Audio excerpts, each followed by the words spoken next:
Okay, so this is Web Weirdos, a title I think we know a lot about, being Web Weirdos ourselves, but this is an episode that has Bobcat Goldthwait and who's the female spider?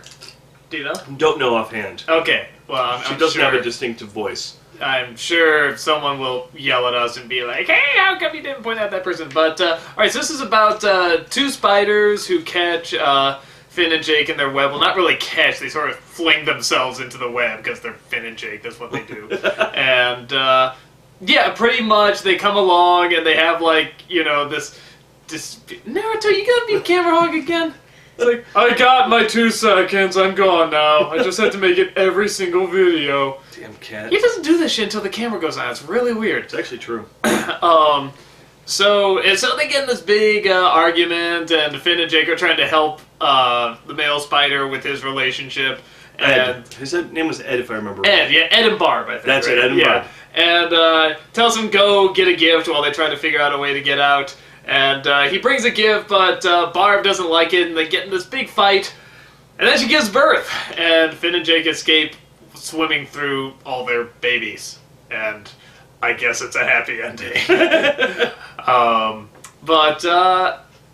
I don't know why.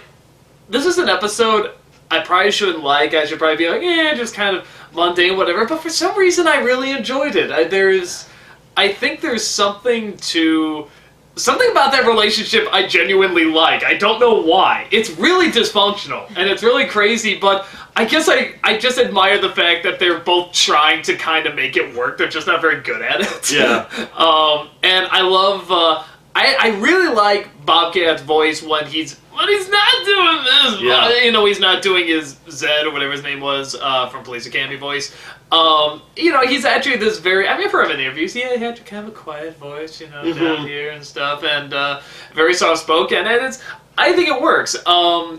And I think just the animation on them, too, the way they move while talking about their relationship and stuff, but they're these giant monsters, and they're really, they're not like light purple, they're like hard, dark colors, and it makes them look all the more funny when they're talking about this kind of stuff. And I think also, I think I like doing this because I just saw a documentary on Calvin and Hobbes called Dear Mr. Waterton, which by the way, you haven't seen it, it's really good. I think it just hit me that actually Finn and Jake are a lot like Calvin and Hobbes the more I think about it. Really think about it, because you got, you know, Finn is kind of like Calvin, and Hobbes is kind of like Jake, and they're just these two best buds that sort of make up these adventures. And I think the one for me, just the opening when he's coming through, and Jake's like, yeah, and he does all these weird stunts and flips and turns into all these things, and then Finn's like, stunt! And he tries it, and of course doesn't do anything remotely close, but he feels like he did, like in his head, he's like, yeah, I'm awesome! And that was such a Calvin moment for me. And I'm just watching, it's like, yeah, there is just sort of this great passion for just energy and imagination and wanting to do stuff, and I don't know, maybe that's part of why I like them so much. You look like you strongly disagree with that. No, I mean, is that like what you are? We like Calvin and Hobbes, like the amount of energy you have over like doing the videos. You're like, yes! And I'm just like, yeah, it's a video. Yeah, I'm sure that's what you like. You don't read at all into any of this stuff. No, actually not really. Yeah, I guess I am more anime. You're more just kind of there like, yeah. I mean, you get so into it. You are definitely more like Hobbes. You're all over the place going, yeah! No, okay, Calvin's the one that's the energized one. Hobbes is the more subdued. See, I don't know, but then again, like you said, but Hobbes does was attack like Jake. him. And Jake's one bouncing off of the... You know, get your story straight. You know, maybe I should. Maybe it has nothing to do with Calvin and Hobbes at all. Maybe I should just not make that comparison in the least. Maybe it's like Nancy Kerrigan and Tanya Harding. That's like the thing you just watched before I came over here. This is great. We're not at all going to talk about Adventure Time. We're going to talk about the stuff that we saw before we did this vlog. The documentaries. The documentaries. That is weird that we both watched documentaries before watching Adventure Time. Mine wasn't by choice. I did get lulled into it, and I did start enjoying it, but it was not by choice. And you were even saying, like, how are we going to get, like, Tanya Harding jokes in this? I'm like, I just did! You just did. Nicely done. So maybe we should actually talk about the episode. No, I think you're completely right, though. This is kind of one of those weird episodes where it's like, right when it gets to that point where you're like, I'm kind of done with it, it kind of picks back up. Yeah, it's... Like, it doesn't feel like you should like it, but you just kind of do. Especially, like, he finds the sword, and he's like, it's not just a sword, it's a magic sword, which, of course, it's like, what's the story behind that sword? And the skeleton that had it.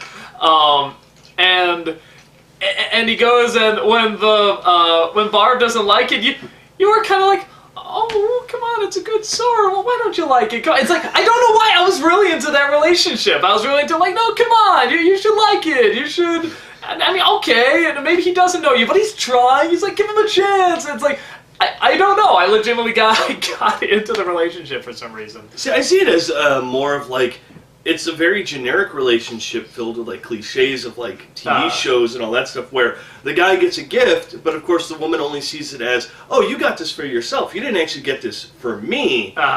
And he's like, no, we can totally cuddle by the fire. She's like, no, that's not why you got it.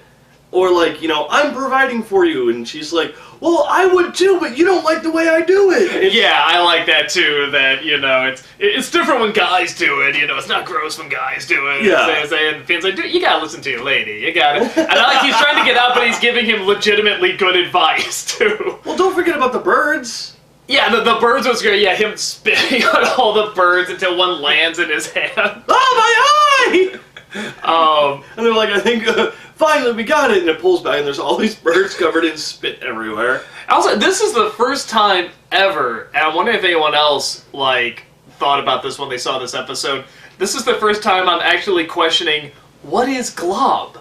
Because before, it was like, oh my glob! You think, okay, it's like gosh, it's just a replacement for God, so they can swear, but it's like, you know, glob be with you, go with glob, and so I'm like, wait, is there actually a glob? Like, I never thought about it, and now I'm like, what the hell is glob? Because they never actually reference glob as, like, you know, this figure, you know, or an element to be with you, or something guiding you, or it's always just, oh my glob. But now it's like, you know, it could be like, you know, this spiritual being or something, and I legitimately don't know. Do they, you don't have to say what they do if they do, but do they go into glob? Yeah, do they go into glob? No, you do find out what glob is, what or who glob is. There is a reveal, and that's all I'm going to say. Okay, yeah, I don't want to know anymore. I mean, because it's, like I said, I mean, before you just think it's sort of like a replacement word, and then it's, again, I'm wondering if they sort of came across the same thing, where it's like when he says, oh, crab apples, you know, instead of crap, you know, but, oh, my glob, but I'm wondering if just they kept saying it, it's like, you know, what is glob? Maybe we should make a glob. Maybe there should be, like, the almighty glob or something in this universe, and they're gonna have fun with that. So, I'm actually not really looking forward to what glob is. Well, remember, there's also, they say, oh my grod. Oh, is that my another glob? one Oh my, I don't remember the rest, but... I did remember grob. That's one maybe I heard, I just forgot about it. It kind of comes up, and they say, and there's 4 different ones that they always consistently say. Okay. Battle of the Globs. Wrath of the Globs. Is that the title? That'd be cool. Wrath of the Globs. No. Okay. Well, would have been cool. They have pretty good titles. I'm sure they'll make one better than that. But, yeah. Not really. No? Oh. It's pretty generic. Well, I guess. Web Weirdos. Yeah, actually, it is a pretty bad title, the more I think about it. Yeah. It's like a million better titles you could get. Dad's Dungeon was a good title, because that's like, what the hell is that? But, yeah, no, I thought it was a good episode.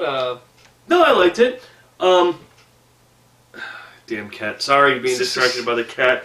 This cat will just, like, go into the corner, then come out and just be like, you know, he'll have something, he'll just be, I'm gonna play with this. This doesn't distract you, does it? Does it? This doesn't distract you, does it? Does it? He is a little... turd. Yeah, even now he's trying to distract us. He comes out of my daughter's bedroom with a puzzle piece. Drops it, picks it up, drops it again. Put it on my Sorry, I got distracted. I do apologize. Blame the cat! It's not our fault he's adorable. Bree, go close your bedroom door. Ew. Keep the psychos out. It's wet. Ew, it's wet. You bastard! Stop eating her puzzle pieces! He won't allow her to finish her puzzle. Okay, for me, I liked Web Weirdos. It was fun, it was cute. I liked the fact that Bobcat did not use his normal voice. Or that, the one that everyone knows. Because remember, I'm like, oh, that's Bobcat. And you're like, you sure? And I'm like, wait, let me check to make sure. You know, because I'm so used to hearing the.